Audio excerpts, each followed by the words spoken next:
India amasung Myanmar leibak anigi ngamkhei thamlakhiba free movement regime asi center na chatnahankhidre MIC na lokhiba warep ki matung inna leibak anigi ngamkhei FMRC chatnahankhidre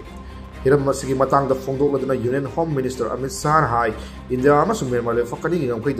FMRC chatnahankhidre asina leibak asigi internal security da mapanda gi sauna singnaba ama piramba adu kokhan bagal loinana awang nongfok state singi demography kahenna thambada mateng oiragani masidana taranga ngamkhei lan ain yadaba mongda nongmai trak amasung mi lalongi thabaksu tingbang ngamlagani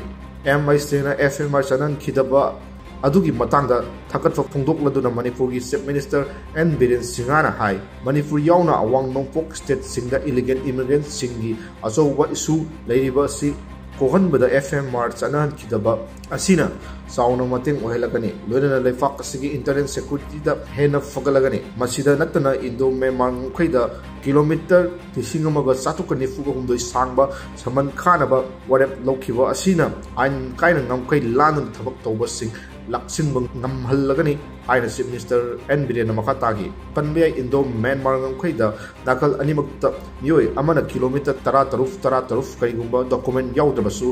line sathok chachin yahal khibani amadi FMR asina maram oiduna ngkhaei lana ain kaina yadaba thabak tharom kya chathaba sauna khudung sale haiduna hokhiba matam kaya daki maikai kaya daki ngangaduna lakhibani amaromda center na FMR chatnahankhidre khongthang naga CSO amas lalhongluf NSM IM na akan mongda yaringda khongdokhibasu leikrabani